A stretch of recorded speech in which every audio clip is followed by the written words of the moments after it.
ত্রয়োদশ জাতীয় সংসদ নির্বাচনের পোস্টাল ব্যালটে ধানের শীষ প্রতীক ভাঁজের মধ্যে পড়ে যায়, যা কোনো উদ্দেশ্য নিয়েই করা হয়েছে বলে দাবি বিএনপির। তাই এখনও যে ব্যালটগুলো পাঠানো হয়নি সেগুলোতে সংশোধন চাইল দলটি। ১৩ জানুয়ারি নির্বাচন ভবনে প্রধান নির্বাচন কমিশনার এএমএম নাসির উদ্দিনের সঙ্গে সাক্ষাৎ শেষে দলটির স্থায়ী কমিটির সদস্য ও নির্বাচন পরিচালনা কমিটির সদস্য নজরুল ইসলাম খান সাংবাদিকদের এসব কথা বলেন। তিনি বলেন, খুব উদ্দেশ্যমূলকভাবে দেশের কয়েকটি রাজনৈতিক দলের নাম এবং প্রতীক প্রথম লাইনে দেয়া হয়েছে, অথচ বিএনপির নাম এবং প্রতীক ঠিক মাঝখানে দেয়া হয়েছে, যেটা ভাঁজ করলে কাগজটি ভালো করে নজরেই পড়বে না। আমরা যেসব বিষয়ে একমত হতে পারি নাই সেগুলো আমরা নোট অফ ডিসেন্ট দিয়েছি।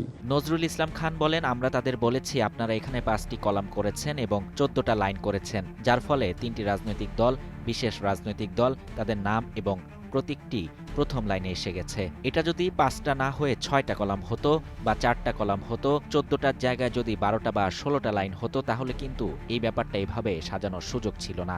কাজেই ব্যাপারটি ইচ্ছাকৃতভাবেই করা হয়েছে। কমিশনের নজরে না পড়লেও যারা আসলে ভেতরে কাজটা করেছেন, সম্ভবত তারা এটা কোনো উদ্দেশ্য নিয়েই করেছেন। ওদের স্বপ্ন পূরণে পাশে থাকতে পেরে আমরা গর্বিত।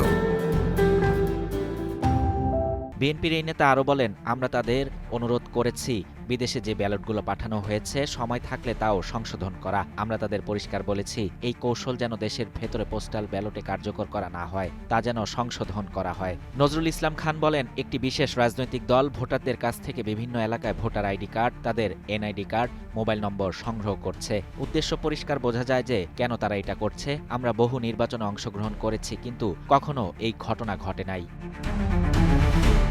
দ্বৈত নাগরিকত্বের বিষয়ে বিএনপির এই নেতা বলেন, ইতোমধ্যে 2 জন প্রার্থীর প্রার্থিতা বাতিল করা হয়েছে। কাজেই এটা তো কনসার্ন। আমাদেরও বেশ কিছু প্রার্থী আছেন যারা দুঃসময় দেশের বাইরে থাকতে বাধ্য হয়েছেন, সেখানে নাগরিকত্ব নিতে হয়েছিল তাদের। তারা নাগরিকত্ব পরিত্যাগ করেছেন এবং দেশের সংবিধান বলে যে নাগরিকত্ব পরিত্যাগ করলে তার নির্বাচনে অংশ নিতে কোনো বাধা নেই। অতএব আমরা নির্বাচন কমিশনকে বলেছি, সংবিধানে যে অধিকার নাগরিককে দেয়া হয়েছে, কোনো কারণেই সেই অধিকার থেকে তাকে বঞ্চিত করা উচিত হবে না।